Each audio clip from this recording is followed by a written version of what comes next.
చెప్పేసి వాళ్ళ కాంట్రాక్ట్ల కోసం వాళ్ళ బిజినెస్ల కోసం పనిచేస్తున్నారు తప్ప ఏనాడు ప్రజల మధ్యలోకి రావడం లేదు, వాళ్ళ సమస్యలు తెలుసుకోవడం లేదు, పార్లమెంట్లో మాట్లాడడం లేదు, ప్రస్తావించడం లేదు. దానివలన మన జనాబాద్ పార్లమెంట్ అనేది చాలా వెనుకబడి ఉంది. దీనికి కేంద్ర నిధులు ఏమాత్రం రాలేకపోతున్నాయి. అంతేకాకుండా ఎన్నో రకాల కేంద్ర విద్యాలయాలు కానీ, మౌలిక వసతులకు సంబంధించింది కానీ, పరిశ్రమలకు సంబంధించింది కానీ ఎలాంటిది కూడా మన ప్రాంతానికి రావడం లేదు. దీనికి అంతటికీ కారణం బడా పారిశ్రామికవేత్తలే ఎంపీలుగా కావడం వలన పేద ప్రజలకు ఏది దక్కడం లేదు, మన ప్రాంతం అభివృద్ధి చెందడం లేదు. అందుకనే నేను వాళ్ళకు భిన్నంగా వాళ్ళ స్థాయిలో కూడా ప్రచారం చేస్తూ నేను ఓట్లు అడగడం జరుగుతుంది. ఈ జైరాబాద్ పార్లమెంట్లో నేను మొదటి విడతగా సైకిల్ యాత్ర చేపట్టాను 7 నియోజకవర్గాలలో. తర్వాత నేను ఇప్పుడు ప్రతి మండల కేంద్రంలో సభ పెడుతూ మాట్లాడుతూ ప్రజలను చైతన్యం చేస్తూ నా సింహం గుర్తుని పరిచయం చేస్తూ కరపత్రాలు వంచుతూ ఓట్లు అడగడం జరుగుతుంది. నాకు మాత్రం నిస్వార్థంగా ప్రజలకు సేవ చేయాలి అని. ఇక్కడ ఉన్న నిరుద్యోగ సమస్య విపరీతంగా ఉంది. చాలామంది నిరుపేదలు అయితే 10వ తరగతి 12 డిగ్రీలోనే డిస్కంటిన్యూ అవుతున్నారు. ఎవరు కూడా పై చదువులు చదవలేకపోతున్నారు. దానివలన వాళ్ళు ఇంకింత పేదవారుగానే ఉండిపోతున్నారు తప్ప వాళ్ళు ఏనాడు కూడా అభివృద్ధికి నోచుకోవడం లేదు. అంతేకాకుండా పేద ప్రజలు ఉండే కాలనీలు కానీ, వాళ్ళ ఇల్లులు కానీ చాలా చిన్న చిన్న మినిమం బేసిక్ నెసెసిటీస్, కనీస అవసరాలు కూడా లేనటువంటి కుటుంబాలు ఎన్నో ఉన్నాయి. అంతేకాకుండా ఇప్పుడు ప్రస్తుతం గవర్నమెంట్లో కూడా ఏ స్కీము పెట్టినా కూడా అది రాష్ట్ర ప్రభుత్వం అయినా కానీ, కేంద్ర ప్రభుత్వం అయినా కానీ ఏ స్కీము పెట్టినా కూడా అది ఉన్నవాడికే దక్కుతుంది కానీ లేనివాడికి ఏది దక్కడం లేదు. ఇది చాలా అన్యాయం. మనం పేదరిక నిర్మూలనకు, నేను కూడా పేదవాడిగా ఉన్నాను, పేదరికం అంటే ఏందో నాకు తెలుసు. పేదరిక నిర్మూలనకు మనం ఎంతో కృషి చేయాల్సింది ఉంది. రాను రాను నిరుపేదలు ఎక్కువ అవుతున్నారు. దీన్ని రూపుమాపాలన్న లక్ష్యంతోనే నేను ఎంపీగా పోటీ చేస్తున్నాను. తప్పకుండా నేను పార్లమెంట్కి వెళ్తే ప్రతి బిల్లు పైన నేను చర్చిస్తాను. ఏ బిల్లు అయినా కూడా పేదరిక నిర్మూలన కోసం ఉండాలి, ఇక్కడ యువతకు ఉపాధి కోసం ఉండాలి, గ్రామీణ మహిళల కోసం ఉపాధి కోసం ఉండాలి, ఇక్కడ మౌలిక వసతుల కోసం ఉండాలి, ఇల్లు లేని నిరుపేదలకు ఇల్లు కల్పించడం కోసం ఉండాలి, ఉచితంగా నాణ్యమైన వైద్యం ఇవ్వడం కోసం ఉండాలి, ఉచితమైన విద్య అందరి పేదవాళ్లకు నాణ్యమైన విద్య కార్పొరేట్ స్థాయిలో ప్రైవేట్ స్కూళ్ళ కంటే ధీటుగా గవర్నమెంట్ స్కూళ్ళను అభివృద్ధి చేసి వాళ్ళకు కూడా నాణ్యమైన విద్యను అందించి వాళ్ళను కూడా ప్రొఫెషనల్స్గా తయారు చేసి వాళ్ళకు కూడా మంచి జీతం, మంచి ఉపాధి వచ్చేలా చేయడానికి నేను ఛాయశక్తులకు కృషి చేస్తాను. ఆ విధమైన బిల్లులే రావడానికే నా పోరాటం కొనసాగుతుంది నా పార్లమెంట్లో. ఏ అన్యాయమైన ఏ ఓటు బ్యాంక్ బిల్లు వచ్చినా ప్రజలందరి మద్దతుతో, ప్రతిపక్షాల మద్దతుతో అందరితో అడ్డుకొని తీరుతానని నేను విన్నవించుకుంటున్నాను. నాకు చాలామంది బడా పారిశ్రామికవేత్తలు ఎంపీలు అవ్వడం వలన వాళ్ళు సిబిఐకి కానీ, ఈడీకి కానీ, ఇన్కమ్ ట్యాక్స్కి భయపడిపోతున్నారు. అందుకే ఏది కూడా పార్లమెంట్లో మాట్లాడడం లేదు, ప్రెస్ ముందు మాట్లాడడం లేదు. ఏనాడు కూడా గెలిచి వాళ్ళు ఇంకింత ఆస్తులు సంపాదించుకోవడం మీద దృష్టి ఉంది తప్ప ప్రజలకు సేవ చేయాలన్న కాంక్ష 1% కూడా లేకపోవడం వలన ఎలాంటి అభివృద్ధి మన ప్రాంతానికి జరగడం లేదు. మీరే గమనిస్తే సురేష్ శెట్కర్ గారు 15 సంవత్సరాల క్రితం ఎంపీ అయ్యారు. ఎంపీ అయినప్పుడు 1-2 అరకొర పనులు తప్ప ఈ ప్రాంతాన్ని ఏ విధంగానూ అభివృద్ధి చేయలేకపోయారు. అసలు కేంద్ర నిధులు తీసుకురాలేకపోయారు. Bodhan to Bidar railway line అనేది చాలా కలలానే మిగిలిపోతుంది. అలాంటి సమస్యలు ఎన్నో ఉన్నాయి. ఎన్నో రకాల పరిశ్రమలు రావాల్సింది ఉంది. ఈ ప్రాంతానికి ఏది దక్కడం లేదు. అంతేకాకుండా బీబీ పాటిల్ గారు 10 సంవత్సరాలు ఎంపీగా ఉండి ఆయన పెర్ఫార్మెన్స్ ఎలా ఉందంటే అట్టడుగున స్థాయిలో ఉంటుంది మిగతా ఎంపీల కంటే. ఆయన ఎంతసేపు ఎక్కడెక్కడ జాగాలు కొందామా, ఎక్కడెక్కడ భూములు కొందామా, ఎంతసేపు ఆయన కాంట్రాక్టులు తెచ్చుకుందామా, మహారాష్ట్రలో ఏ విధంగా అలా వ్యాపారాలను అభివృద్ధి చేసుకోవాలన్న లక్ష్యంతోనే పనిచేశారు తప్ప ఏనాడు కూడా ప్రజల మధ్యలో తిరగలేదు, ఏ ఊరికి రాలేదు, ఎవరితోని మాట్లాడలేదు, ఏ సమస్య కూడా పార్లమెంట్లో ప్రస్తావించింది లేదు. అసలు దేశ సమస్యల మీద ఏనాడు కూడా ఒక ప్రెస్ మీట్ పెట్టి కూడా ఒక మాట కూడా మాట్లాడని వ్యక్తులు ఇప్పుడు ఎంపీగా పోటీ చేస్తున్నారు. అంతేకాకుండా బీఆర్ఎస్ అభ్యర్థి గాలి అనిల్ కుమార్ ఈ ప్రాంతానికి సంబంధించిన వ్యక్తే కాడు. ఆయన మెదక్ పార్లమెంట్లో ఇదివరకు పోటీ చేశారు. మెదక్ పార్లమెంట్ అనేది బీఆర్ఎస్కి కొంచెం గెలిసే కైండ్ ఆఫ్ అది సీటు. కానీ కేసీఆర్ గారు ఆయనకు అది ఇవ్వకుండా వేరే వాళ్ళకి ఇచ్చి గాలి అనిల్ కుమార్ని ఇక్కడికి పంపించడం వలన ఎలాంటి ఉపయోగం ఉండదు. ఆయన స్థానికేతడు, ప్రజలు అందరూ గుర్తించారు. ఆయనకు ఓటు వేయడం అనేది నిరుపయోగమని ప్రజలందరూ భావించి వాళ్లకు భిన్నంగా ఈ ముగ్గురు అభ్యర్థుల వల్ల ఎలాంటి ఉపయోగం లేదు ఈ ప్రాంతానికని ప్రజలు గుర్తించి దీనికి భిన్నంగా ఒక స్వతంత్ర అభ్యర్థి సింహం గుర్తే ఇప్పుడు బెస్ట్ ఆల్టర్నేట్ అని ప్రజలు భావించి నాకు చాలా బ్రహ్మరథం పడుతున్నారు. నేను తప్పకుండా నాకు అవకాశం వస్తుంది, నేను పార్లమెంట్కి వెళ్తాను. తప్పకుండా ప్రజల సమస్యలను ప్రతి సమస్య ఒక్కసారి చెప్పినా ఏది వదిలిపెట్టకుండా నేను ఆ సమస్యను తీర్చిపెడతానని కూడా నేను ప్రమాణం చేస్తున్నాను. అంతేకాకుండా ఏది చేసినా నిస్వార్థంగా చేస్తాను. జీవితం కూడా త్యాగం చేసి ఒక సంఘ సంస్కృతలాగా పనిచేసి జైరాబాద్ పార్లమెంట్ నియోజకవర్గాన్ని దేశంలోనే నంబర్ 1గా చేసి అద్దంలా తీర్చిదిద్దుతానని కూడా నేను చెప్పుకుంటున్నాను. తప్పకుండా ఓటర్ మహాశైలారా, మీరు ఆల్రెడీ మోసపోయిన ఎంపీలకు మళ్ళీ వేయొద్దు. తప్పకుండా ఈ సింహం గుర్తును ఆదరించండి. తప్పకుండా మీ బిడ్డలాగా, మీ కొడుకులాగా, మీ తమ్ముళ్ళలాగా ఉంటూ మీకు సేవ చేస్తూ ఈ ప్రాంతాన్ని అభివృద్ధి చేసి మనం దేశంలోనే నంబర్ 1 అవుదాం. ధన్యవాదాలు. మహాశైలారా, 5వ నంబర్ బ్యాలెట్ పేపర్లో ఉన్న 5వ నెంబర్ పైన ఉన్న సింహం గుర్తుకి వచ్చే ఇప్పుడు 13వ డేట్ రోజు వచ్చే ఎన్నికల్లో నాకు ఓటు వేసి నన్ను గెలిపించాలని ప్రార్థిస్తున్నాను.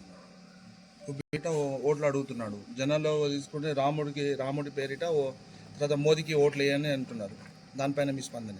అదే అండి, ఇప్పుడు అభివృద్ధి ఏం చేశాము అని చెప్పి ఓట్లు అడగాలి. రామ మందిరం అనేది ఇప్పుడు మోడీ గారు కట్టలేదు, అది కట్టింది 30 ఏళ్ళ కళ, అందరికీ కావాలని ఉండింది.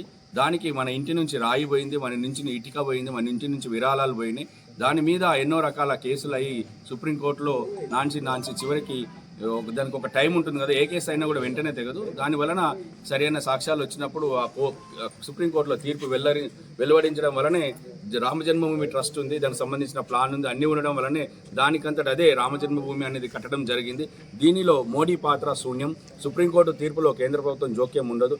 అదే నిజమైతే మన ఎలక్టరల్ బాండ్స్ కూడా కొట్టేవేసేది కాదు.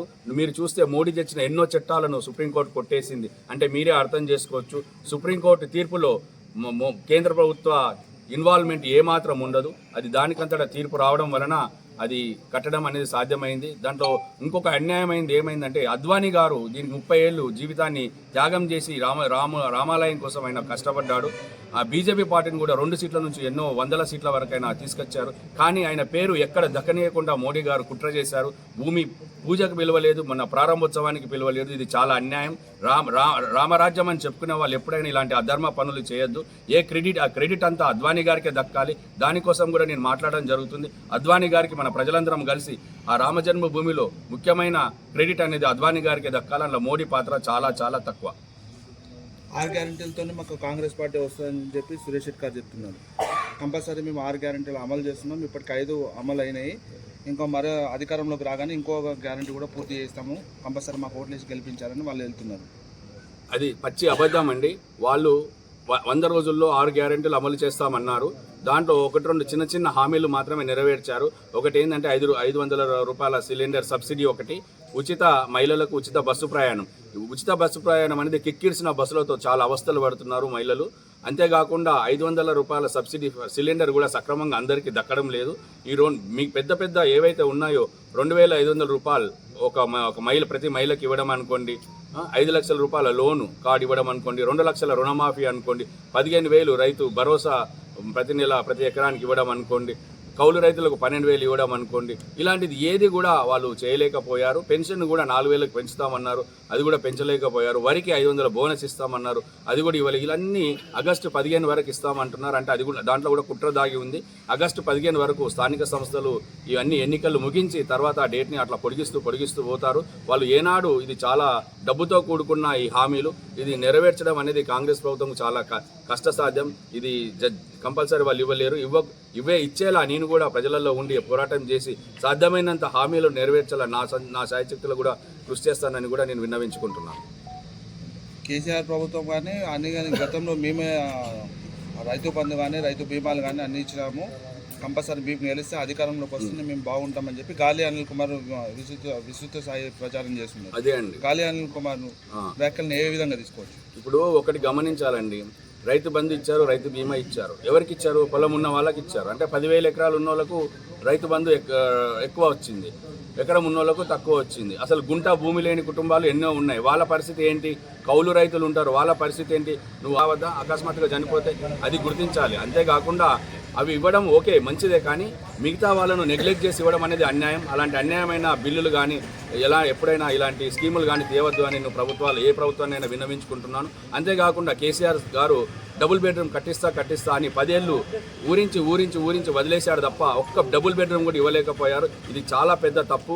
ఎందుకంటే రాను ధరలు పెరుగుతుంది. ఇప్పుడు జాగలు ఇద్దామన్నా కూడా ప్రభుత్వానికి సాధ్యపడని పరిస్థితి దాపురించింది. దీనికి అంతటికీ కారణం కేసీఆర్ ఇచ్చిన అబద్ధపు హామీ డబుల్ బెడ్రూమ్ అని కూడా విన్నవించుకుంటున్నా. అంతేకాదు, కేసీఆర్ ఏది చేసినా అకస్మాత్తుగా అనాలోచితంగా చేయడం వలన గొర్రెల పంపిణీ కానీ బర్రెల పంపిణీ కానీ అట్టర్ ఫ్లాప్ అయింది. వచ్చినట్టు అమ్ముకొని తిన్నారు, ఎవరికి తక్కువ ఎక్కువ. అంతేకాకుండా దళిత బంధు కూడా చాలా మందికి ఒక్క వెహికల్ కూడా వాళ్ళు దగ్గర ఉంచుకోలేకపోతున్నారు, తక్కువ ఎక్కువ అమ్ముకొని ఏదో ఖర్చు పెట్టేసి ఆ విధంగా లాస్ అవుతున్నారు తప్ప ఏ బిల్లు తెచ్చినా ప్రతిపక్షాల వాయిస్ వినాలి. కనీసం కేసీఆర్ గారు ఎమ్మెల్యే వాయిస్లు వినడం లేదు, మంత్రుల వాయిస్ వినడం లేదు. ఏకపక్షంగా పోవడం వలన చాలా మంచి పథకాలు తెచ్చిన అన్ని అట్టర్ ఫ్లాప్ అయినాయి. ఇది గాలి అనిల్ కుమార్ గారు అయితే స్థానికేతరుడు, ఆయనకి ఇక్కడ ఏమీ అనుభవం లేదు, మన ప్రాంతం గురించి తెలియదు, గ్రామీణ వాతావరణం తెలియదు, వ్యవసాయం తెలియదు, వ్యవసాయ పంటలు తెలియదు, నేలల స్వభావం తెలియదు. గాలి అనిల్ కుమార్ గారికి ఓటు వేయడం అనేది చాలా వృధా. ఎందుకంటే ఆయన ఈ ప్రాంతానికి రాలేడు, ఈ సమస్యల మీద మాట్లాడలేడు, అర్థం కూడా చేసుకోలేడు అని నేను భావించి చెప్పగలుగుతున్నాను. మీరు పాదయాత్ర అంటే మీరు సైకిల్ యాత్ర చేశారు కదా 4 రోజుల కింద, అంటే మీకు ఎలా అనిపించింది? స్పందన ఎలా అనిపించి మీకు ఎలా అనిపించింది? స్పందన చాలా అద్భుతంగా అనిపించిందండి. ప్రజలు అందరి చూస్తుంటే చాలా బాధగా ఉంది. నిరుపేదలు ఎందరో ఉన్నారు, వాళ్ళని పట్టించుకునే నాదుడు లేదు. ఒక 2 మాసాలు బంగారం లేని కుటుంబాలకు ఉన్న ప్రతి ఊరిలో ఎన్నో వందలు ఉన్నాయండి. అంత పేదరికం ఉంది. ఆ పేదరికం గురించి ఆలోచించే వాళ్ళు రాష్ట్ర ప్రభుత్వం ఆలోచించడం లేదు, కేంద్ర ప్రభుత్వం ఆలోచించడం లేదు. అంతేకాకుండా ఎన్నో రకాల సమస్యలు ఉన్నాయి.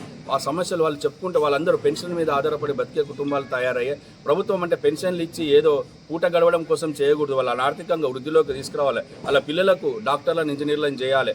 అంతేకాకుండా వాళ్ళ పక్కా ఇల్లు ఇవ్వాలి, మిగతా వాళ్ళ పరిసరాలన్నీ పరిశుభ్రంగా ఉంచేలా మౌలిక వసతులు కలుగజేయాలి. దీని మీద ఏ ప్రభుత్వం కూడా ఏనాడు కృషి చేయడం లేదు. నాకు అది చాలా బాధగా అనిపించింది. వాళ్ళు అసలు నమ్మకం కోల్పోతున్నారండి. ఇప్పుడున్న ప్రభుత్వం పైన కానీ, ఇప్పుడు నిల్చున్న అభ్యర్థుల పైన కానీ ఎవరు ఏం చేయట్లేదు. ఎవరో కొంచెం డబ్బు ఇస్తారు, మేము తీసుకుంటాం, ఎవరి వల్ల మాకు ఏం ఉపయోగం లేదు, నచ్చినోడికి వేసుకుంటాంలే అప్పుడు అన్న ఆలోచన చేస్తున్నారు ప్రజలు. నేను అదే గమనించాను. కాబట్టి నమ్మకం కలిగించాలి మనం ప్రజల మీద. అప్పుడు ప్రజలు నమ్మినప్పుడే మన భారతదేశం అనేది ఇంకా చాలా బాగుంటుంది అని నేను భావిస్తున్నాను.